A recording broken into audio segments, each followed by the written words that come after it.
Ease 10 Nordics, a game that, for better or worse, is finally coming ashore to the rest of the world. Originally released only for the Japanese audience back in September of 2023, Ease 10 Nordics is a game from Nihon Falcom, the very same company that develops the Legend of Heroes series among a few others.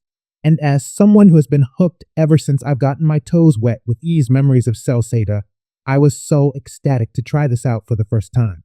And right off the bat, I will say that unlike previous titles in the series, the game, while it still holds the same nostalgic scent of yesteryear, is now sprayed with a brand new set of paint.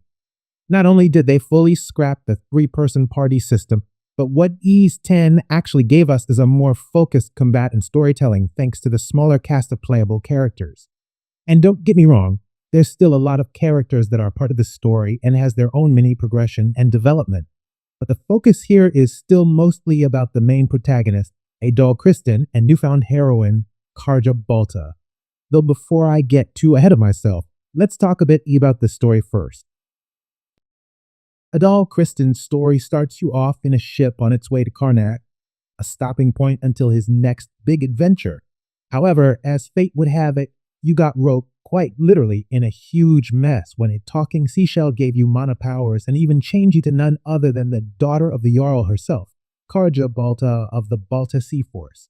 From there, worse things start happening when Grieger's a group of unkillable monsters start appearing in town, which apparently can only be wounded by mana. It's a story that heavily focuses on the two as they grow and develop while trying to learn whatever's making them bound to each other. That, and maybe they'll even solve the crisis that befell Karnak and the rest of Obeli Gulf in the process.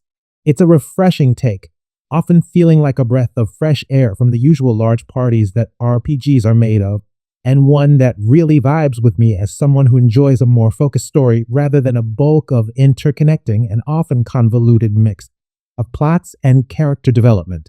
This made for an enjoyable experience not only story-wise, but for its revamped combat system. And speaking of combat system, gone are the three-person parties. What we have now is just a duo with Adol and Karja. And with this change, also remove the need for specific weapon types like slashing weapons, blunt, or even pierce. This doesn't completely simplify the whole game though. In fact, I found myself struggling to grasp the system a few hours in as new game mechanics are being introduced one after the other. In battles, you're able to choose which character you want to control in solo mode, while a duo mode is also available, and this allows you to attack with both characters at the same time at the cost of reduced mobility.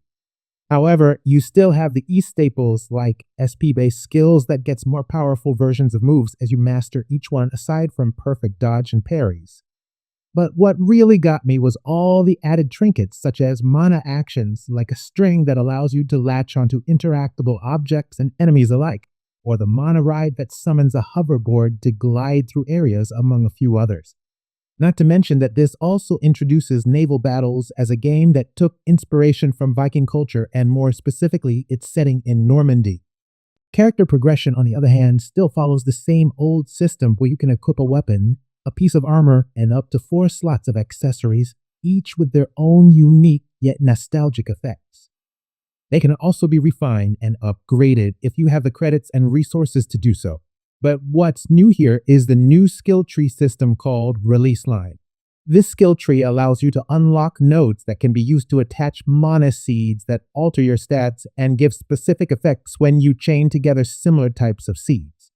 Some nodes also unlock new skills for each character, while increasing your depth in the skill tree unlocks duo skills, which are useful abilities that can only be used in tandem. Despite its fun and exhilarating combat system with a robust amount of progression through its skills and abilities, the weaker end of that spectrum does appear to be its linear and often uninspired level design.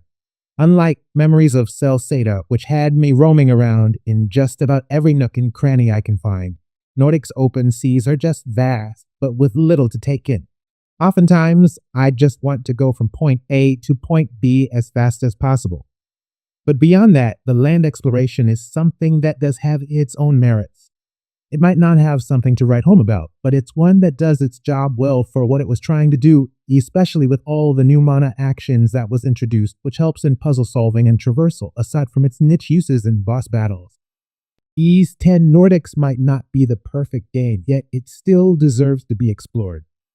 There's an interesting story that feels more compact, yet filled with interesting twists and turns. By the end of it all, I even found myself somewhat surprised as to how things ended up playing out. However, its biggest selling point is its exhilarating and addictive hack and slash combat, complete with all the bells and whistles you could expect from the series. Its character progression is more robust and expansive than ever, despite some boss battles being a hit or miss when it comes to overall difficulty or fun factor. But all in all, this is one game that I was genuinely happy that I managed to try out. So if you're interested in what you've seen or heard here, then I don't need to say anything else other than good luck and have fun. And for everything else gaming, choose Envision. A community built by gamers.